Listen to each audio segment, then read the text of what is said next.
नमस्कार दोस्तों, स्वागत है आप सभी का मेरे YouTube channel Bhati English classes पर। मैं आपका दोस्त सुबोध भाटी हाजिर हूँ लेकर एक और बहुत ही इम्पोर्टेंट वीडियो। ठीक है, तो जैसे कि आप लोग जानते हैं, एरर सेगमेंट वाला चैप्टर मैंने चला रखा है और यहाँ से इम्प्रूवमेंट भी आपके सेंटेंस में, आपके पेपरों में डायरेक्ट आते हैं। तो ठीक है, उसी को मद्देनजर रखते हुए आज हम आगे बढ़ेंगे। ठीक है, बहुत सारे मैंने डाल रखे हैं वीडियो, आप जाकर देख सकते हैं और डायरेक्ट यहाँ से क्वेश्चन आपको आपके एग्जामिनेशन में देखने के लिए ज़रूर मिलेगा। ऐसा हो ही नहीं सकता कि यहाँ से क्वेश्चन आपके एग्जामिनेशन में ना आए। ठीक है भैया, सीधा ही मैं तीर निशाने पर मार रहा हूँ, मतलब वही चीज़ तुम्हें पढ़ा रहा हूँ जो आपको एग्जामिनेशन में डेफिनेटली देखने के लिए मिलेगी। उसी सीरीज़ को आगे बढ़ाते हुए आज एक और बहुत ही कन्फ्यूजिंग वर्ड हमारे सामने है। बड़ा कन्फ्यूजिंग वर्ड है, उस वर्ड का नाम है इनफ। क्या वर्ड है भैया? इनफ।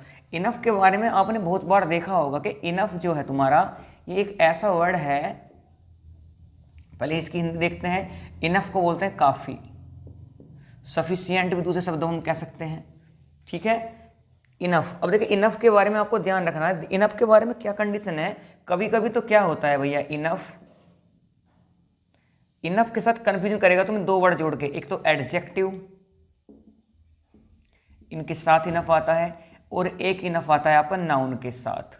कभी कभी हमें इनफ किसी वर्ड से पहले देखने के लिए मिलता है, कभी कभी किसी वर्ड से बाद में देखने के लिए मिलता है। ये क्या सिस्टम है, और ऐसे ही आपको एग्जामिनेशन में भी वो देता है। तो अगर आपको इसके बारे में नहीं पता कि इनफ को हमें कहाँ प्लेस करना है, तो डेफिनेटली आप क्या कर सकते हो, किसी भी एग्जाम में गलती कर सकते हैं। और आप अपने प्रीवियस ईयर क्वेश्चन उठाकर देखना, डेफिनेटली आपको इनफ वाला एग्जाम्पल वहाँ पर जरूर मिलेगा। तो इनफ के बारे में जानना बेहद जरूरी है भैया। अगर मैं बात करता हूँ इनफ की, देखिए एक सेंटेंस में लिखता हूँ, सेंटेंस के अकॉर्डिंग आप चीज़ें नहीं समझ सकते, सेंटेंस के अकॉर्डिंग में चीज़ें सही लगेंगी बिल्कुल। जैसे मैं एक सेंटेंस लिखता हूँ, एरर सेगमेंट में इधर लिख रहा हूँ आपका, उसके बाद में इसका रूल आपको बताऊँगा। जैसे मैंने एरर सेगमेंट वाला, जैसे मैंने एक एग्जाम्पल आपके सामने लिखा, this room is enough large to live। कह रहा है ये कमरा जो है वो काफी बड़ा है रहने के लिए। एक सेंटेंस मैंने ये लिखा आपके सामने, एक सेंटेंस मैं और लिख रहा हूं। जैसे मैं आपसे कह दूं, I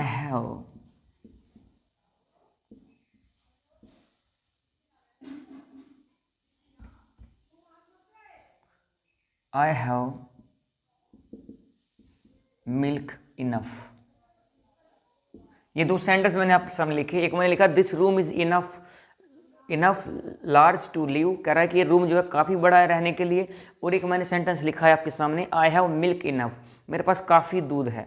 अब देखो, इन सेंटेंस में देखने में आपको एरर नज़र नहीं आएगी, बट इन सेंटेंस में एरर है। इसमें एरर किस चीज़ की है? इनफ के प्लेसमेंट की, कि इनफ को कहाँ प्लेस करना है। उसके लिए आपको नाउन और एडजेक्टिव पहचानने आने चाहिए। अगर आप नाउन एडजेक्टिव नहीं पहचान सकते हो तो फिर आप गलती भी नहीं पहचान सकते हो। समझ में आ रही बात भैया? इसके लिए आपको एडजेक्टिव और नाउन दोनों की इन्फॉर्मेशन होनी जरूरी है, तभी आप पता लगा सकते हैं कि इनफ कहाँ पर प्लेस होगा और कहाँ पर नहीं प्लेस होगा। अब चलिए देखते हैं इनफ के बारे में। इनफ के बारे में भैया एक बात ध्यान रखना, अगर मैं इनफ की बात करता हूं तो इनफ जो ये वर्ड है भैया, जब भी कभी ये एडजेक्टिव के साथ आएगा, ध्यान रखना भैया, जब भी कभी ये किसके साथ प्लेस होगा? एडजेक्टिव के साथ प्लेस होगा। किसके साथ? एडजेक्टिव के साथ प्लेस होगा। जब भी कभी ये एडजेक्टिव के साथ प्लेस होगा तो हमेशा एडजेक्टिव के कहाँ मिलेगा भैया? बाद में मिलेगा। हमेशा एडजेक्टिव के कहाँ प्लेस होगा? बाद में। हम यहाँ पर इनफ को प्लेस करेंगे।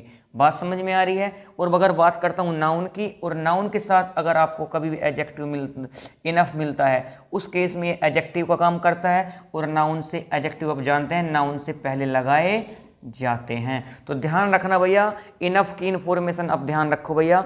इनफ की इन्फॉर्मेशन क्या हो जाती है भैया, कि इनफ जो है तुम्हारा अगर एडजेक्टिव के साथ लग रहा है तो एडजेक्टिव के बाद लगेगा, और अगर नाउन के साथ हमने यूज़ कर रखा है तो हमेशा नाउन से पहले लगता है। वहाँ पर ये किसका काम करता है? एडजेक्टिव का काम करता है। तो कोई समस्या आपको यहाँ पर? कोई समस्या नहीं है। अब अपने एग्जाम्पल पर आते हैं, देखिए कैसे कैसे गलती आपसे कराता है एग्जामिनेशन में, वो देख लो। कह रहा this room is enough large to live, कह रहा है ये कमरा काफ़ी बड़ा है रहने के लिए। अब देखिए लार्ज की अगर मैं बात करता हूँ, लार्ज, ये वर्ड लिखा है लार्ज।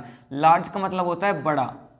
बड़ा, छोटा, काला, गोरा, ये सब क्वालिटी होती है भैया। क्या बोलती हैं? क्वालिटी। इसे बोलते हैं क्वालिटेटिव एडजेक्टिव या एडजेक्टिव क्वालिटी बोलते हैं। ये किसकी क्वालिटी बता रहा है भैया? रूम की क्वालिटी बता रहा है, कमरे की। अगर कमरे की क्वालिटी बता रहा है तो लार्ज अपने आप में क्या हुआ? एक एडजेक्टिव हुआ। क्या हुआ भैया, एक एडजेक्टिव हुआ। और हमने बताया था कि अगर एडजेक्टिव से पहले इनफ आ रहा है तो वो गलत है, क्योंकि हम क्या करते हैं, इनफ को एडजेक्टिव के बाद प्लेस करते हैं।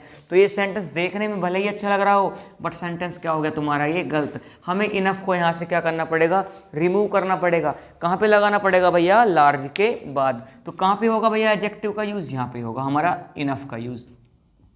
तो क्या सेंटेंस बनेगा हमारा, सेंटेंस बनेगा this room is large enough to live. समझ में आया बात। इस तरह से आपको वहां पर एरर मिलेगी आपके पेपर में, और आपको उसे सही करना पड़ेगा। सही तब कर सकते हैं जब आपको एडजेक्टिव और नाउन की इंफॉर्मेशन सही सही आती है, आप पहचान कर सकते हैं। ठीक है भैया, अगले सेंटेंस पर आते हैं।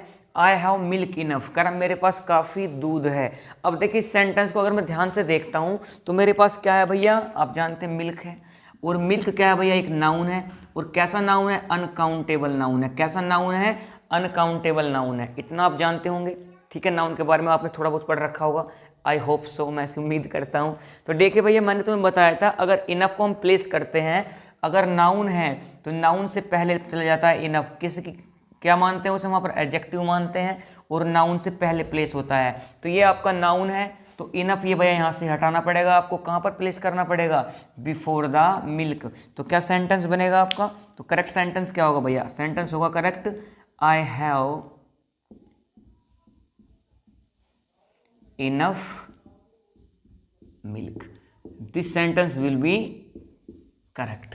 समझ में आया बात। तो भैया ये इनफ के बारे में एक छोटा सा टॉपिक था आपका, इनफ। और छोटा सा टॉपिक तो है, बट यहाँ से क्वेश्चन आपके एग्जामिनेशन में सीधे बनते हैं, इसलिए ये महत्वपूर्ण था।